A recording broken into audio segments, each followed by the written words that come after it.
निर्गुणमानसपूजास्तोत्रम्। शिष्य उवाच अखण्डे सच्चिदानन्दे निर्विकल्पैकरूपिणि स्थिते द्वितीया भावेऽपि कथं पूजा विधीयते।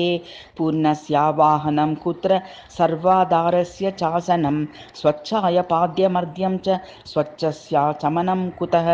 निर्मलस्य कुतः स्नानं वासो विश्वोदरस्य च अग्रोतस्य त्ववर्णस्य कुतस्तस्योपवीतकं निर्लेपस्य कुतो गन्धः पुष्पं निर्वासनस्य च निर्विशेषस्य काभूषा कोऽलङ्कारो निराकृतेः निरञ्जनस्य किं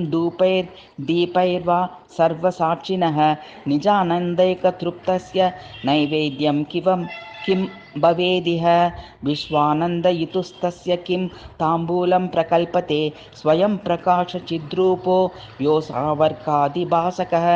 गीयश्रीश्रुतिभिस्तस्य नीराञ्जनविधिः कुतः प्रदक्षिणमनन्तस्य परमाणोद्वयवस्तुनः वेदवाचामवेद्यस्य किं वा स्तोत्रं विधीयते। श्रीगुरु उवाच आराधयामि मणिसन्निभमात्मलिङ्गं मायापुरी हृदय पङ्कजसन्निविष्टं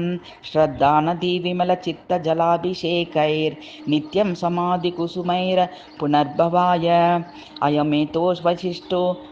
स्मीत्येव मावाहयेच्छिवम् आसनं कल्पयेत् पश्चात् स्वप्रतिष्ठात्मा चिन्तनं पुण्यपापरजः सङ्गो मम नास्तीति वेदनं पाद्यं समर्पयेद् विद्वान् सर्वकल्मषनाशनम्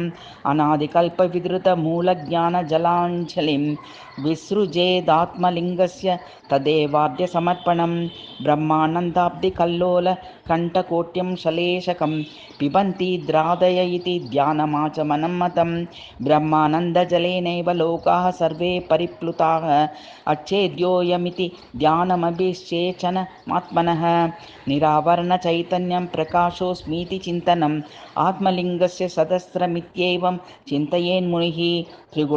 त्रिगुणात्मा शेषलोकमालिकासूत्रमस्म्यहम् इति निश्चयमेवात्र ह्युपवीतं परं मतम् अनेकवासनामिश्च प्रपञ्चोऽयं धृतो मया नान्येनात् यनुसन्धानमात्मनश्चन्दनं भवेत् रजः सत्त्वतमोवृत्ति त्यागरूपैस्तिलाक्षतैः आत्मलिङ्गं यजे नित्यं जीवन्मुक्तिप्रसिद्धये ईश्वरो गुरुरात्मेति भेदत्रयविवर्जितेः बिल्वपत्रैरद्वितीयेरात्मलिङ्गं यजेच्छिवं समस्तवासनात्यागं धूपं तस्य विचिन्तयेत् ज्योतिर्मयात्मविज्ञानं दीपं सन्दर्शयेद्बुधः नैवेद्यमात्मलिङ्गस्य ब्रह्माण्डाख्यं महोदनं पिबानन्दरसं स्वादु मृत्युरस्योपचेसेचनम् अज्ञानोच्छिष्टकरस्य चालनं ज्ञानवारिणा विशुद्धस्यात्मलिङ्गस्य हस्तप्रक्षालनं स्मरेत् रागादिगुणशून्यस्य शिवस्य परमात्मनः सरागविषयाम्यास त्यागस्ताम्बूलचर्वणम् अज्ञानध्वान्तविध्वंस प्रचण्डमतिभास्करम् आत्मनो ब्रह्मताज्ञानं नीराजनमिहात्मनः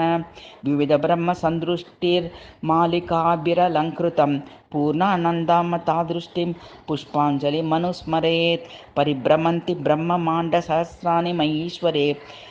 कूटस्थाचलरूपोऽहमिति ज्ञानं प्रदक्षिणं विश्वबन्धोऽहमेवास्मि नास्ति बन्धो मदन्यतः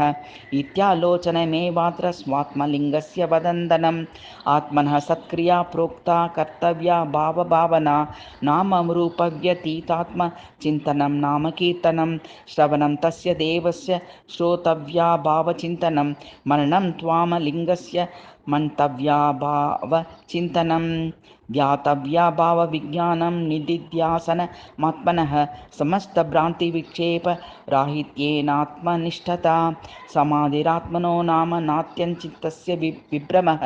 तत्रैव ब्रह्मणि सदा चित्तविश्रान्तिरिष्यते एवं वेदान्तकल्पोक्त स्वात्मलिङ्गप्रपूजनं कुर्वन्नामरणं वापि क्षणं वा सुसमाहितः